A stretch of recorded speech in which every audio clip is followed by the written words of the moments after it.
And I think that's it. So hello and welcome to another episode of Ashley Haden's Political Breakdown. This time my guest is a wonderful Tom Mayhew. Hello, how are we?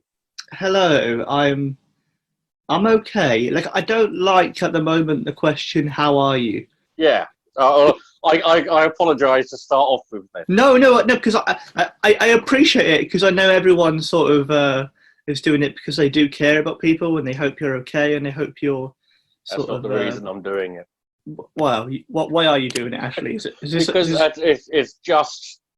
that's how socially I understand we're meant to. You're not doing it because you care. You've just read in a book. You're supposed to. Of course I care, Tom. Of course I care. It's what I'm known for. Exactly. Yeah. Don't let anyone take this out of context. It'll ruin your act. So, how are you finding this time? Have you are you managing to just get through the days? Yeah, that's pretty much all we can do. I think there's some days where I might get like a small thing done. There's other days where I literally will wake up at 5 p.m. having been awake at 4 a.m. and get absolutely nothing done, which I think is important to say because there's a lot of people who always there's a lot of people who saw lockdown and it was like, hey guys, this is an alternative. This is a great opportunity to really do a lot of stuff. And it's like, there's a lot of people who are going to be very depressed at the moment. It's not a great time for a lot of people, really. Well, yeah, and telling them that it's almost pushing the idea that unless you get something done, you're worthless. Or something. Like everyone has to do something, and I think that's one of the problems we're facing with social media at the moment, is that we're seeing all of this stuff from creative people, yourself and me. We see a lot of stuff from like different comedians, and they're bringing out loads of content, and so you'll be there just going, well, if I'm not doing this, then am I not doing as well as these people? And that's not the case. This isn't a time where we've been given to you've got all this free time. It isn't a fucking holiday. No, exactly, yeah. Where we can finally catch up on all of our things. We're in the middle of a fucking pandemic. If your idea in the middle of a pandemic is going, oh my God, finally I can finish that sculpture, then fantastic. Mm-hmm. But that shouldn't be something to make everyone else feel bad. No, and I think there's definitely part of the issue is that there are lots of people who are very good at making sculptures and they do it all the time and they finished it and that's great. But there's other people who are not good at it. They've just stuck two bits of shit together and went, look, it's a sculpture of me. And everyone's supposed to go, oh, well done, mate. Yeah. It's perfect. And you're like, no, you've just stuck your shit together, mate. What are you doing? This could certainly be a time to show that not everyone does have a book in them. Yeah. Do you think you do, Ashley? I mean, one would hope, but mainly owing to the fact that I am a comedian and I do write, and so maybe I've got an idea that can put together. But if I tried it, it wouldn't be. I worry that if I did write a book, it wouldn't be one that people would want to read. Maybe on their deathbed, so they can go sad. But I don't think that if I was to write a book, it would be a crowd pleaser. A lot like my material, it would probably be very angry and somehow still come across as shouting, even though it's just a written word.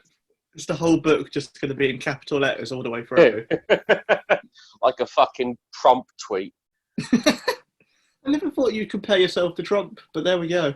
Oh, I mean, let's quickly cover this bubonic plague of a human being while we're here. Trump has said this week that he was being sarcastic when he said that maybe bleach can cure coronavirus. Now, did you see the actual press conference where he said this? Yeah, he didn't really use much of a sarcastic tone or voice. Well, It was his same voice as always. Yes. So unless we take it that everything he's ever said was sarcastic, which could be true, I don't know. It could be. I just don't believe it. I think that this was another one of his rambling bullshits. And everyone has been coming out, including the people who make like toilet duct Dettol, just asbestos and all of this. They've had to come out and say, "Hey, don't inject this. Yeah. Don't do that." And I would go the other way and say, listen, if you want to do that and you truly believe that bleaching will do, make sure you do enough so that you're not going to hinder the NHS. You'd rather someone did that. You'd rather they went the full hog, actually. You have to make sure you're not savable. That could be the title of your book. Well, this is the thing at the moment. The NHS and medical services around the world are close to breaking point. And the last thing that they require is all of a sudden a bunch of knobheads who are going in and they have to save everyone after drinking bleach. No, do enough to make sure that you cannot be saved, so straight away you get fucking put into the ground or set on fire. Maybe we can use them as a form of disinfectant as well, so they become productive. Drink enough, so they're basically like human little pallet things. You know, they squeeze. You put them into your washing machine, something like that. So they can hold enough bleach in them that we could chuck them down into a swimming pool or something like that and disinfect the whole fucking thing. And finally, they could be of use. Maybe that's the answer. Let's instead of even allowing them, maybe instead we force bleach down them and we and we use them as actual tablets. I'm enjoying the fact that the lockdown has turned you into some sort of surrealist comedian at the moment. That's what I'm going to be when I come out after this. No more politics, just pure, incredibly dark surrealism. Yeah, just like an angry Eddie Izzard. You can just put that on your...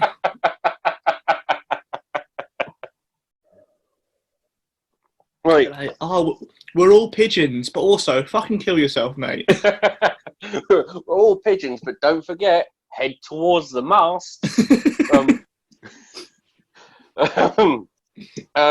Let's start. Let's start with some fun news with regards to Amazon. It has been revealed that Amazon are the mystery benefactor that gave £250,000 to help bookstores in the UK weather the coronavirus pandemic. So this was due to social distancing. Of course, a lot of bookshops have had to shut, or all bookshops have had to shut down, and so they're in fucking trouble. There was a fundraiser set up last month that has raised nearly 50k. They're looking to raise 100k, but also on top of this, Amazon has given 250,000 to help them stay afloat. Now, is this a good thing, or is this Amazon going, well, because Amazon are frankly to blame for one of the reasons that independent bookshops are in such financial trouble for the past couple of years anyway. So where do you stand with regards to Amazon giving 250,000 to help independent bookstores? Yeah, my first thought was, well, what about all the bookstores who over the past 20 years have closed because Amazon? Yes. You know, for a while they would sell books for like a penny and it'd be £1.20 postage or whatever, so they basically ran a lot of stores out of business. Exactly, yes. You know, especially those stores were badly hit by the recession, and then people couldn't afford to support them because the recession hit them, and it just completely... Exactly. So is this Amazon buying their conscience, or is it And also the whole, the mystery benefactor has been revealed. It's like, no, they've done that on purpose to make themselves look good. Amazon haven't gone, oh, don't tell anyone, please don't tell anyone, because if Amazon wanted it to be secret, they probably would. Well, it was Amazon who ended up giving the to say that, or the fundraiser to say the 250,000 came from them, because there was a lot of speculation and they wanted to get rid of the speculation. But I agree with you in that aspect of going, so what you've done here is you've given a very tiny amount of what they make as well. Let's not fucking, let's not talk that this is a massive amount. This is giving £1 to a homeless person to make yourself feel fucking better, even though you're the landlord that kicked them out in the first place. Yeah. I mean, Bezos has grown his personal fortune by $24 billion to $138 billion during the pandemic, because there's so much is being Amazon's share price has gone up so much because everyone's fucking on Amazon buying shit. It's something like $11,000 a second is being spent on Amazon. This is whilst workers have claimed that Amazon workers have claimed that Amazon have failed to supply enough face masks for workers, did not implement regular temperature checks as promised, and refused to give workers paid sick leave. Yeah, I mean, I already knew all of that, but every time you hear it, you're just like, what a bunch of fucking cunts, you know, just, it's astonishing. And it feels like them helping out all the book sellers who need help is just basically buying good PR in the time where they probably need it. Oh, certainly. Now, whenever anyone says now, oh, they treat their workers right, there's some idiot who can go, oh yeah, but did you hear what they did for the bookstores? As if that makes it right or better, which it fucking doesn't.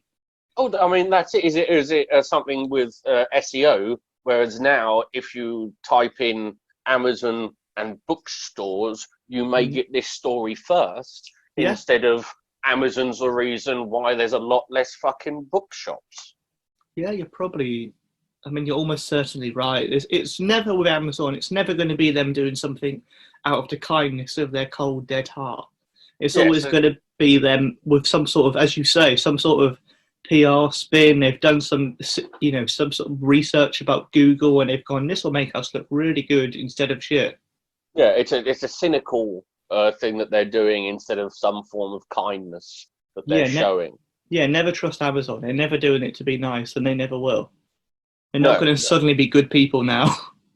Oh, I mean, to get to $138 billion, you have to be a cunt. Yeah. You cannot get that amount of money by kindness. There has to be fucking skeletons. You had to have trod over people to get there. Simple. And they've done that by screwing over a lot of different smaller businesses. I mean, I remember do you remember there used to be one called Play.com that was in Jersey, and they basically did really well because they had like a tax loophole, and that's why they were so cheap. And then they eventually got closed, and I always thought, why does Amazon not face the same problem? But they've somehow got away with it. I don't know whether they've just paid people off or what. I mean, they're at a point now, Amazon, where if they're looking to build a new warehouse, it's what other, especially over in America, they're looking to build a new warehouse in America, then what happens is those particular states or towns or cities will pay them. So they'll say, right, well, here, come to us, we'll give you these tax breaks, we'll give you this amount of money, you don't need to do anything like this is all fantastic, just come here. Because the argument that they will make is that if they give 40,000 people a job, then it's worth it because the taxes that the 40,000 people will pay. Going, well, if Amazon paid fucking taxes, then you'd be able to grow an economy where these 40,000 people could get other jobs. We've kind of reached the point where people will Like people always say, oh, you can't tax them properly or the billionaires will leave and it will really fuck over our economy. So we've reached a point where it's like people are happy to overlook people being criminals and breaking the law and doing bad stuff just because that's the only way they can bring money into their economy. I don't know. It feels like it's the wrong way of doing things. Well, yeah, potentially, because the economy now is so fucked, we could be in a position where we can change things. Do you think that after this, because this is actually going on to another question that I did have for you, which is, in the future, how do you see us being as a society? So when this ends, it's actually police. That's it. It's the police. Give me a second to find the police one that I wanted to talk about, because it is the police, a police chief. Where the fuck is that one? Just to fill time. Just to fill time. Who is your favourite policeman? Reggie Hollis. Okay. From The Bill. Mainly because he's the only one that I remember. Well, I would have gone Chief Wiggum probably from The Simpsons. I mean, I could say my uncle, who's a police officer, but Reggie Hollis. Have you got a particular beef with your uncle for some reason? No, I don't have a particular beef with him. He's just not my favourite police officer. If he's watching this, I'm sorry, mate. I'm sorry. He's not going to watch this. None of them give a fuck about what I do. Frankly, I'm not 100% sure they're aware I exist, but that's life. Until we send them this video. Yeah. This is it. It's Superintendent Paul Griffiths has said that the police are preparing to deal with a more volatile and agitated society after the lockdown measures are lifted. So what we've seen over the past few weeks and months during the lockdown, we've seen a 28% decrease in reported crime in the 4 weeks to April the 12th compared to the same time last year, which is a 37% reduction in police recorded burglaries, which I can only assume burglary going to be hit quite hard because everyone's fucking inside. Very difficult to burgle a house. Wait till they go out. Oh, they're not going out. But surely, if someone burgles someone's house now because they are out, surely the insurance won't pay out because they technically should be in. I don't know how that all works. The hour for the exercise. What if they get burgled over a period of 2 hours? Then they're going to be found out.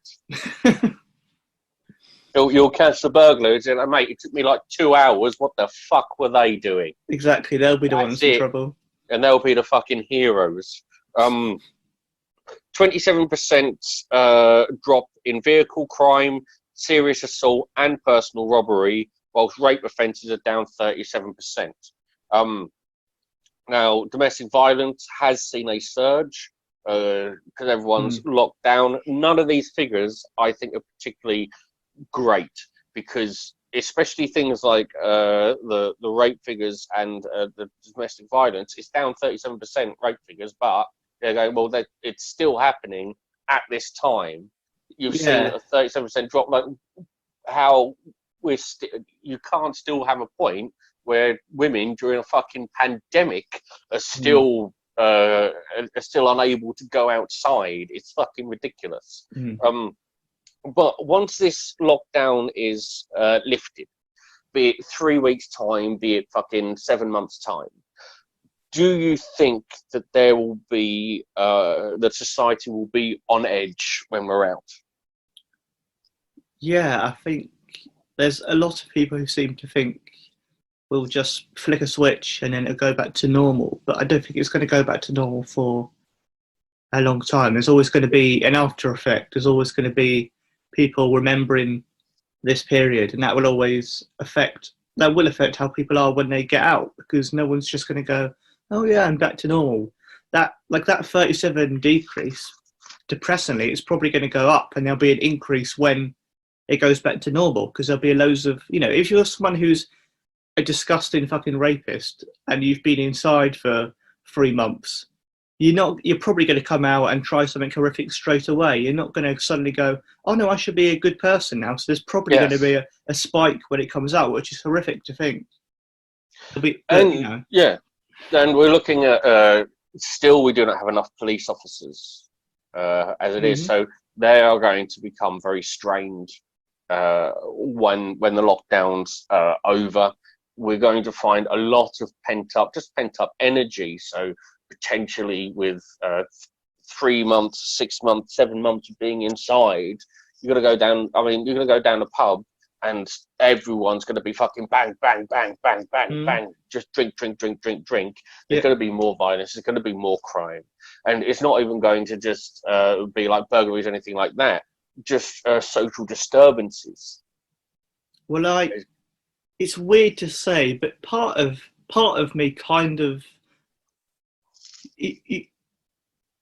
they should be expecting there's going to be riots, because even if it's just riots because of how some of this has been handled, you'd expect that people should be very angry and very, very pissed off with how it was handled, especially in the early days by the government. Yes. You'd anticipate there would be giant protests, and they would possibly, as I say, be similar to what we've seen in Tottenham, 9 years ago, whatever, and similar to all that, because people should be pissed off. Oh, yeah. I mean, the question comes at that is, are we going to get an independent inquiry into this? How long will it take till we hear it? Will it be of use? Because some inquiries in the past have been useful. Some have been utterly pointless. Utterly pointless. An independent inquiry, I do think, is going to be needed, but you can't have someone like Chilcot deal with it, and it takes fucking 12 years to be done, and everyone's already forgotten. Everyone who was involved in it at the time's fucked off, and so it'll be interesting to see that. There was a new Sky News poll done by YouGov for them, and some of these figures are quite depressing. I'll be honest. So one of the things that it's shown is that Boris Johnson is trusted by the public to handle the crisis significantly more than Keir Starmer. So 51% say that they trust Johnson to handle this, 39% don't, so that's a net score of 12. Keir Starmer, 25% trust him, 34% don't. So that's -9. A lot of people don't know who Keir Starmer is, I reckon. Well, there's something in that, certainly. But what do you think Boris Johnson has to do? This same question could be asked to Trump, for people to realise how badly this has been dealt with. I don't imagine there's anything he can do. Even if he came out tomorrow and said, yeah, I fucked up, I've done a lot of really bad shit, I've really, really messed up, it's because of me that tens of thousands of people have died and I've really, really fucked up, people would go, oh, look, he's so honest. Yeah. Look at him. What a good guy. He's finally admitting his mistakes. He's what we should be like. That would be their response. That would be the media response. And even if the papers do turn on him, and there's a sign they were kind of slightly doing it recently. In the Times, there was an article kind of ripping into him a bit. But even if they did, there's still a lot of people who wouldn't care. There's sort of like fandoms. There's people who are fans of politicians now who, whatever they do, still love them. Like the whole, Trump gang who always wear his hats and make America great again. And now there's people like that with Boris. There was people like that with Corbyn. There'll be people like that with Starmer. And they're kind of very blinkered, and they won't ever admit their hero has done wrong. They'll always say, nah, but he's Boris, mate. So he's doing a good job. He's doing the best he can. Look at his funny hair. let's hope he makes another baby, and that's all they give a shit about. Oh yeah, I mean, you're going to have Boris and Trump have been on calls about working together for the coronavirus, which worries me quite a lot because lots of shipments of toilet duck coming to the UK. Yeah, just to get over a fucking bridge, because everything that Boris does is about a bridge. We're going to build a bridge that is also a wall that can also somehow bomb Iran. Yeah. I mean, that's gone. At least that's quietened down. That's disappeared for a bit. Well, no. Trump came out the other day to say that America will. He gave permission for the US to bomb any Iranian that comes close. Any Iranian ship, and just bomb them. He's still keeping his eye on all the other shit as well. Well, that's great to hear. What's interesting with this poll that came out, there are some interesting bits. You've got the majority believe that the lockdown should continue, which is a good thing. It means that we're not at a point where society is as agitated as they could be about the lockdown. They're still caring more about safety than anything else. 49% have said they're more anxious, 45% have said they're sadder, and 32% have said that they are worse off financially. Hold on, what percent say they're sadder? 45. Wow, I mean, credit to the other 55. How the fuck are they getting through this? I want to know. Well, this is it, and I know you've spoken on stage in the past about anxiety, depression, and things like this. So this particular time isn't going to be fucking shitting rainbows for yourself. So what are you doing personally that you are finding can be of use to potentially other people who watch this, the four of them, can potentially take on board? Trying to make sure, like, at least, it sounds strange, but it's just really like small, simple things. Once a day, making sure I talk to someone, like on the phone or on Skype or something through Zoom, because it's very easy for me, and I think for a lot of people, to realise that you don't always do that. Like there were some points, like the first 2 weeks of the lockdown, I don't know, there were some days where I didn't speak to anyone. I was just in my room. I wasn't speaking to anyone on the phone. I wasn't really using Facebook or Twitter. And you spend whole days and you're like, oh, it's like I don't even exist. I've not even spoken to anyone. So forcing yourself to speak to people does help. As long as they're the right people to speak to. Don't force yourself to speak to someone who makes you sad or makes you upset. But, you know, just making sure you take the time to phone someone or Skype them or Facebook Messenger, whatever works for you, making sure you actually force yourself to have a little bit of social interaction, because otherwise you do go crazy. And it kind of reminds you, like, you know, you can wake up a bit depressed and you have a nice chat with someone, you have a bit of a laugh about Ashley's new book or whatever it is, and then you go, oh no, there's still funny people, there's still nice people, and it reminds you that, yeah, we're all locked in, but there's still good people out there, and they'll still be there eventually when we get out. Yeah, and don't wait for someone to contact you. That's very important, big, yeah. Because even like you calling someone or speaking to someone, that's going to help them as well. Yeah. Because they may be there on their own going, well, no one's called, no one's spoken to me. You can contact them. And that may help them as well as helping yourself. And it's easy to think, oh, no one's contacted me recently and it's easy to think, oh, they're not contacting me because they don't want to speak to me or whatever. And it's like, well, no, most people are probably fucking depressed and they're not productive and they're struggling to get in touch with people anyway. Everyone's in a very similar boat. And if someone's not contacted you, then they might be the ones, as you say, they're waiting for someone to get in contact with them. So it's quite a nice thing, I think, if every day you think of a new person you've maybe not chatted to for a bit, and then you have, even if it's a 10-minute chat on Facebook, to be like, hey, we've not spoken for 3 years, but how are you?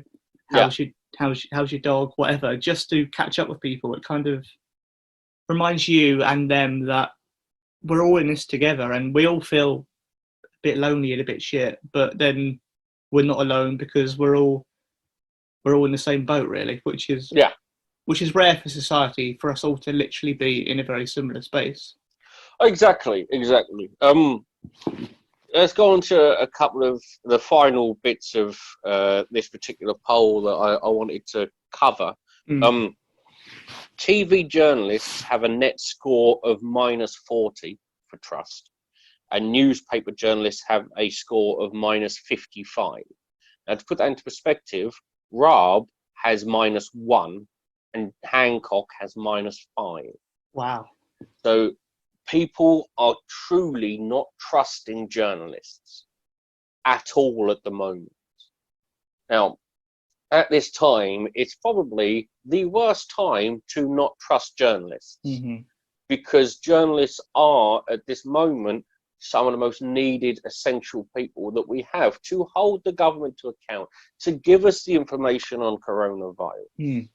The problem is that, especially over the past, say, 5 years, with regards to their work on everything from austerity to Brexit to how partisan our papers have become.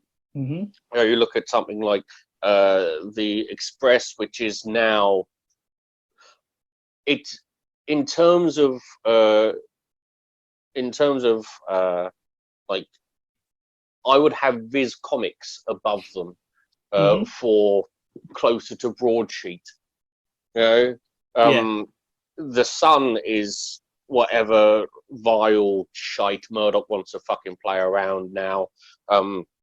The Guardian doesn't have tons of respect from people who aren't Guardian readers. Literally, it's just, you either read the Guardian, and that small percentage is the only people who like the Guardian. Everyone else thinks it's fucking some, like, made of hummus. And so, well, even some people who do read the Guardian, like, occasionally I will read stuff in the Guardian, but other times I'll be like, no, this is just middle class wank and they can fuck off. Like, even people who read it are often like, no, some of it's good, but some of it you can probably, do without. Exactly. Because we're so partisan, especially since, even more so since Brexit. The ability to believe in anything that is fact goes because of who said it. So if the Guardian come out and they say, well, we've got this information, like, there's going to be some stories that we go on to that I've got from Washington Post, I've got from the Guardian, things like this. If you say that, oh, this is from here, it will automatically turn off, because they go, oh, no, they're there for Remain. They talk shit. It's fake news. It's fake news. The same can happen with regards to, like, a prime example for me is Piers Morgan has been saying some not awful things recently and been holding government ministers to account. My first thought was, well, he's a cunt, though. He's an awful human being, and everyone's turned him into some hero at the moment for the time, because he has the ability to speak to these people who aren't having who aren't doing interviews with Channel 4 because they refuse to, which frankly shouldn't be allowed. They are not every week going in front of Andrew Neil or something, so they're only talking to Piers Morgan, and it turns out Piers Morgan can occasionally not be a vile piece of human waste that only deserves to be used as some form of sleeping policeman with very heavy cars. But it's the first time he's been like that in, 20, 30 years. Exactly. And we've already forgotten how borderline racist he's been towards, like, Meghan Markle. It seemed to have a big issue with her, and well, she's done the same as, like, what Kate Middleton did, but I suppose because she's got a fucking tan and a black mum, then she's obviously worse. and all of this stuff. There was a bit on TV a few months ago when it was about, I think it was about Chinese coverage of some sort of royal event. I think maybe I wasn't really paying attention because I was distracted very much by the fact that it was it played them speaking, and then Piers Morgan literally said like "Ching Chong Chinaman." He basically did that, and yes, I was like, "Fucking hell, mate! This is like 70s comedy that you think you can get away with." And he wasn't even doing it to be funny. He was like, "Oh no, I can say that. That's how they speak." And people have forgotten that now. All of a sudden, people are like, "No, he's a hero. I think I've unfortunately taken us away from where we were meant to be talking about, and I can only that was very much my issue with regards to TV journalists and newspaper journalists. We need them now more than ever. So how can we get to a point where we can bring their trust up? Do you think that there is a way? Is it just going to involve more critical looking at subjects and less talking heads? Yeah, more actual. Because that's the problem. A lot of the time you watch these discussions on things like Newsnight, and all it is two people with opposing views shouting at each other, and they're not actually convincing anyone, they're not making anyone see a different perspective, they're just shouting, "No, you're wrong, and I'm right, this is why." Yeah, and I think especially with a lot of the interviews that are done, like instead of sending the science journalist to ask questions of a minister with regards to something on science, we ask a Westminster journalist to do it. And you're like, well, you don't know enough about this subject. Ask the person whose expertise are in this, who's actually a journalist in this field, to go and ask them, because they will then be able to ask questions that you are fucking incapable of because you don't have a clue about what you're talking about. Yeah. The Westminster bubble has become very problematic for journalists because everything is, let's send Laura Keseberg, everything to ask her. And she's a very good political journalist, but she's a political journalist. And a lot of the stuff that you're talking about isn't about politics. It's about science or housing or all of this. So let's use the fucking journalist that's on that particular beat to ask the questions. Yeah, that's what they should be doing. But whether they will or not is debatable. They kind of, because it is always the same. I think maybe that's part of the issue. Is it's always the same people. It's always Laura Kuenssberg. It's always Robert Peston. It's always the same people. And once you don't trust them, you're not going to suddenly start trusting them. So you need new, different voices to get through to people. Well, yeah, it's the issue I have with Andrew Neil. I think Andrew Neil, if you get an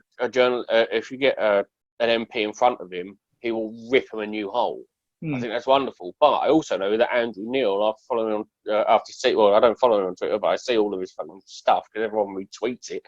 You see that he's so on the right of the political spectrum that some of the stuff where his involvement with the Spectator and all of this and stuff the Spectator done, they're going, well, exactly where am I going to be able to trust you? Like, fine, put someone in front of you, but the rest of your fucking opinions and views are so bereft of evidence that you feel that you're able to say it on the BBC and you can say it on Twitter, even though the BBC have these guidelines that you seem to be able to get away from. Whereas other particular journalists, be it on BBC News or anything like this, aren't allowed to have the same coverage of opinion that you seem to be able to. And I'm not 100% sure why that is. Either be there in complete silence or say stuff because I need to go for a whiz. I'll be back in 2 seconds, okay? Okay. So keep it going. Keep the audience interested. Okay. So Ashley Haden's going for a wee. We can currently see into Ashley's bedroom. You can see he's got his laptop on. He's got some sort of shirt in the background, and he's got his alcohol there. Maybe we can read some of Ashley's tweets, because people are here for Ashley Haden, so we can give you a little insight into Ashley Haden's life when he's not on screen. So I'm going to get his tweets up, and we're going to read them and see what Ashley see behind the man. See behind the man in the real life. It's called The Comedy Outsider, Ashley Haden. And what's he? I don't want to read his retweets. I want to read actual Ashley Haden, pure Haden. Here we go. Trump says his comments on disinfectant were sarcastic. Ashley Haden says that they were not. That's Ashley Haden. Again, a lot of retweets. Oh, he says about amazing. He's done a retweet here of Alistair Beckett King, and he's said amazing, capital. There's actually an exclamation mark, and excited Ashley Haden. We don't see that too often, but whatever Alistair did there made him very excited. And then he's got the quote about the basically he tweets about what he talks about on here, because this is about the newspaper journalist. He's got that here. There we go. Again, if you're the type of person who listens to Trump, you should have a go crazy, enjoy yourself. Basically, Ashley on Twitter, we've worked out, you don't need to follow Ashley on Twitter if you watch these, because you're getting your pure Ashley by watching these videos.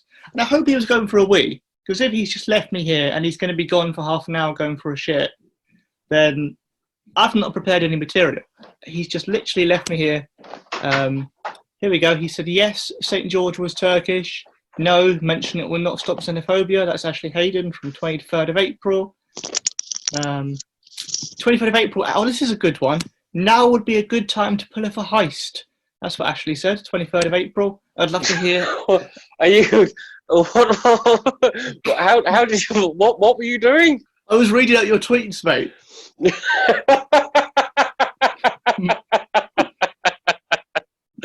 Oh, Christ. I was thinking people should see Behind the Man, but most of them are very similar to what you talk about on here anyway. Yes. But this heist one, I'm excited by the heist one. How would you do that? I think easier now, because there's no one out. I mean, as long as you've got a car. Mm-hmm. I mean, oil is incredibly cheap now at the moment. Yeah. Because another one of the world ending. I don't know, how would you do a heist at the moment? I would have to take an hour, otherwise you'd get in trouble. Yeah. You've got to be quick, very quick. Yeah. Find out where they've got the money. I'm thinking a bank job. Yeah. The problem is, I'm not sure if you've seen banks recently, but the ones that are open tend to have proper long queues. Mm. So you'd have to... queuing up while wearing the balaclava. Yeah. Are you here to deposit? Withdrawal. Right. Let's go on to America. Mm-hmm. I think that should be the next fun story. I got that. Got that. No, this is actually one that I wanted to go to. We're not going to go to America. So this is about betting that we're going to speak about now. Mm-hmm. Evidence has shown that Mansion Bet has accepted a gambler's redundancy payment as proof that they could afford to place thousands of pounds of bets. Then rewarded him with VIP perks for doing so. So things like free bets, football tickets and stuff. This is another... Those football tickets will be useful right now. Yes. But this is another example of betting companies and their severe lack of anything that resembles morals. Mm-hmm. Now, this particular case has been shown that he presented with behaviour that the Gambling Commission considered to be signs of problem gambling. So you've got a gambling addict here who put lots and lots of bets on, and instead of Mansion bet, because he was a loser, this is it, he lost money. Now, he put on lots of bets, and instead of them going, are you sure you can afford this? And him going, here's my redundancy package, so I can afford it. They accepted that. So he'd lost his job, and they accepted his redundancy package as a fucking reason to be able to put on thousands of pounds worth of bets. You're seeing stuff of them going, well, normally we give, and they even said that we give the bigger free bets to losers. And they do. Now, what I always find fascinating with betting companies, twofold. One of them, they do not like winners. So when they go along and you have people like William Hill, Ladbrokes, Coral, Mansion Bet, Bet365, all these people, they always like to say, oh, this is where the intelligent person bets. That's not true. Because if you start making money, what they will do is they will shut down your account. Really? Yes. I have many friends, say many, I have one friend, but he knows. Just end it there. I have one friend. There we go. But he is big into gambling. Is in a couple of gambling syndicates. And if you start winning, they will do one of two things. Either they'll cut your account, close it, or they'll allow you to bet at a limit, and that limit can be as low as 2p. Wow, that's insane. And so, like he cannot open an account at any fucking betting place now, because they all know him. They all know that he wins, and they do not want to take losses themselves. That's crazy, because now you cannot do that in like an FCA regulated company. So if you were running a B book, say with in Forex, if you lose, you have to pay that out. If the broker loses, you have to fucking pay that out, because you're taking the risk on the other side. All these gambling companies are there to make money off of you. That's what they're all about. And the second thing that annoys me after the fact that they're unwilling to allow winners is that when they're at the end of all of their fucking adverts, it's always, please gamble responsibly. They don't care. They do not give a single fuck about you. No. I think that gambling is the worst of the addictions for me, and it always reminds me of a line in Cracker. Do you remember Cracker? Bobby Coltrane. Yes, yeah. He was a gambling addict. I always remember a line when he was in an argument with his wife, and it turned out that he was in lots of debt and everything else. He said it couldn't have been alcohol or drugs. At least then you'd be dead. This, you can't stop this, because it's just a continual pile on. And with regards to these gambling companies, the inability for us to put in place for them to actually take losses is, I think, one of the big issues, because they don't seem to want to stop anyone who's willing to make big losses themselves. So, like, this is a prime example of someone who's put in everything they fucking have, and they're ill, they have an addiction. They're putting everything they've got, and we've seen it time and time again with different people, everything they have into these. They lose everything, and the company faces nothing. There's no ill on there. Is it an oversimplifying it to say, like, it's because the people who are hit hardest are often those with less money, so people just don't give a shit? No. because of the size that you're putting in. Although gambling addiction does affect the poor more, certainly, but you've got people who are putting in like 30% of what their yearly wage would be in one fucking hit. And for some reason, there's no suitability criteria for them to look at. Or if there is suitability criteria, they are not keeping an eye on it. Their compliance isn't up to scratch. Their salesmen, and this is the problem with salesmen as a whole, they're only looking to get the money. It's almost they're thinking that, well, he may not be able to afford it, but this is his issue, not mine. And I've seen that in many different walks of life, including in the city, where you've got people who are salesmen who come from like boiler rooms and stuff like that. And to get past suitability, there'd be slight different questions you'd ask. Yeah. How do we make it look like you are okay to do this? That's the question. And this is what the same thing that these betting companies allow. So, like, there's a poker a group, a comedians poker group that is going along, and you got everyone like chucking in £20, everything else. That's absolutely fine. I mean, comedians do need to earn money somehow at the moment, so. Oh yeah, and gambling might as well be the way.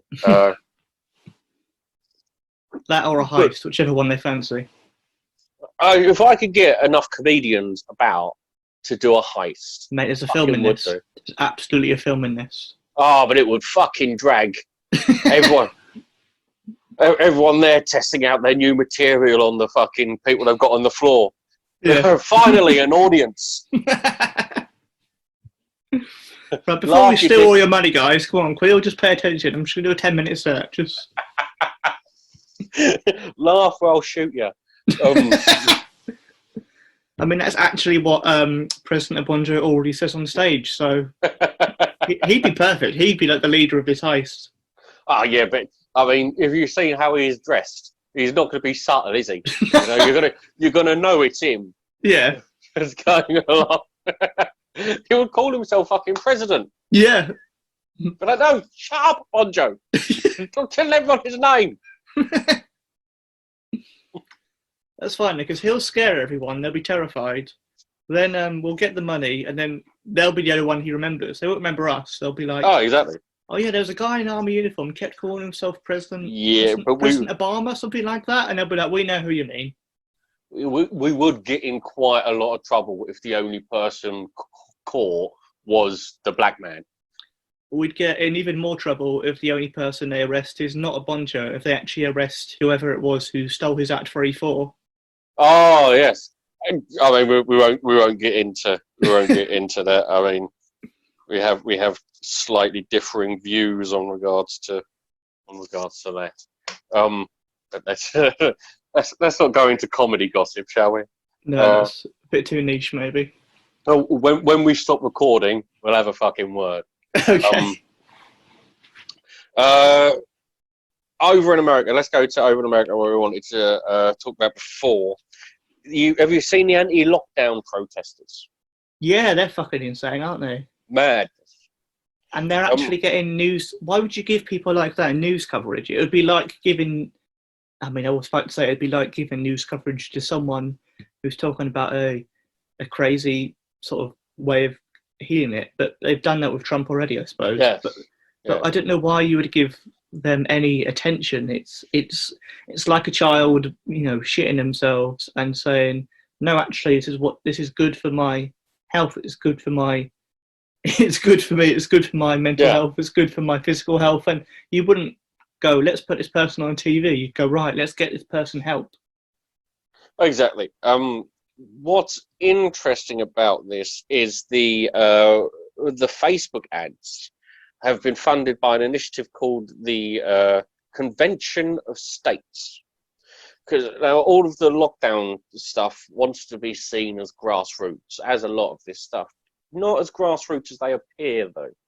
because it seems that they're actually part of a well-financed conservative campaign, and this is in the Washington Post, a conservative campaign to undermine the restrictions.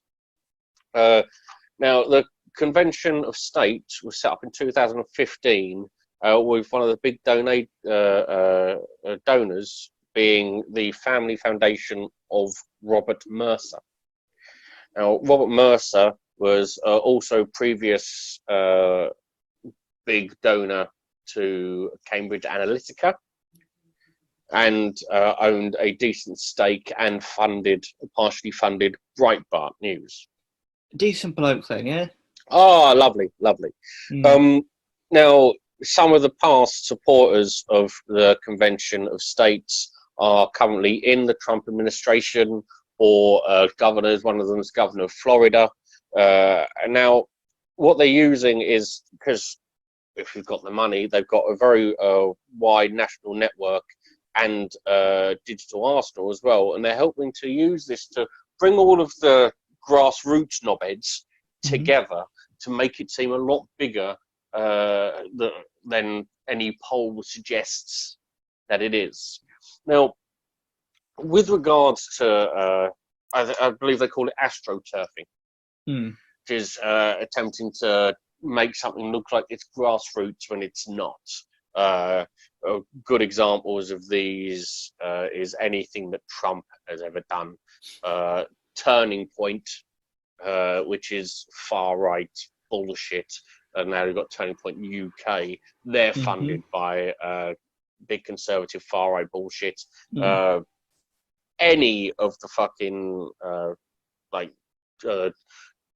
Taxpayers Alliance and all of these people, anyone, all the think tanks that want to make themselves seem that they're youth-based, they're never grassroots. They're always funded by the people behind them. Do you think that we can?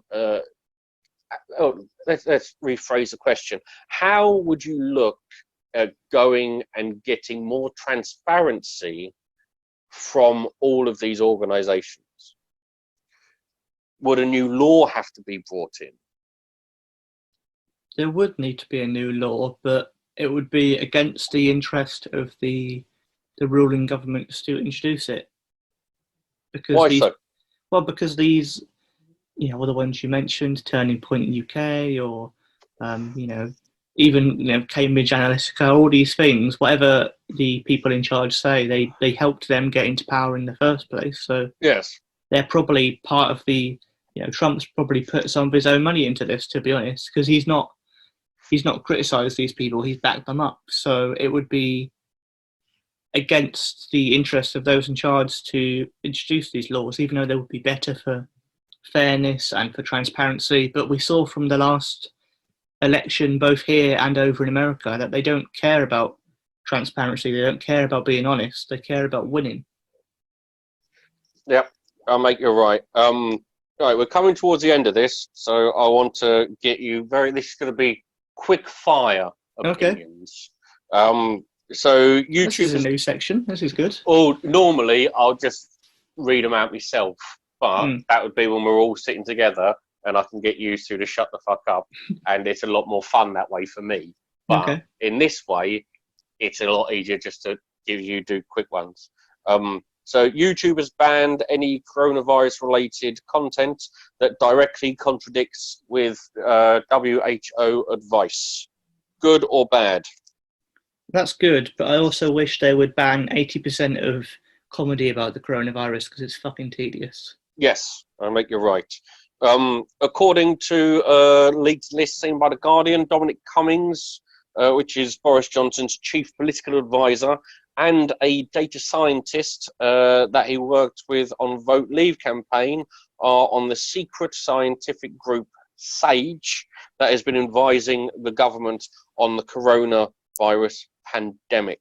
Now, the government have said that they're not on it, they're just watching. But people who are on it, attendees of SAGE, have said that they are on it, and they haven't just been watching, they've actually been getting involved in the conversations on how to advise and move forward. Now, views on, very quickly, and I know this isn't a very quick bit, views on political advisors being on what is meant to be an independent group of people. They shouldn't be on it. They shouldn't be anywhere near it. They shouldn't even be watching it. But the government we have at the moment, who we can't trust to be fair or open or honest, are of course going to always stack things in their favour because they don't give a shit. Yep. Now, put Ashley Haden on it. That's what I think. Put Ashley on it. Yeah, but the thing is, me, a lot like Dominic Cummings, I'm not a fucking scientist. So it's that's the only time you'll say you're a lot like Dominic Cummings. In that aspect, we are both not scientists and shouldn't be allowed near anything that could potentially affect the lives of others. I shouldn't be allowed near anything that potentially affects the lives of others because I fucking end them all. Now, this isn't something I'm going to ask you on, but it does need to be said. Lockdown has caused a surge in the number of people who are contacting the revenge porn helpline. Now, traffic to helpline website nearly doubled in the week beginning the 23rd of March, with more cases opened in the following 4 weeks than any previous 4-week period. This is showing a level of cuntitude that is high. So just advice for people, if you have the awfulness of having to deal with this, the advice is to keep evidence. So make a record of what has been posted online. If you can report the photo or videos to the website, do that, and tell your friends and family, because they are always more willing to listen than you'd think. Finally, I would like to thank yourself for being on. Do you have anything to plug? No, that's the thing. I don't think anyone does at the moment. Literally, if you watch this and you liked me, Twitter, Facebook, all those, everyone knows all this shit. But mainly just people should stay safe, look after yourselves. Don't be an absolute twat. Don't be an idiot. And, be careful. Brilliant. Right. I'll speak to you once I've stopped recording this. Thank you. Bye.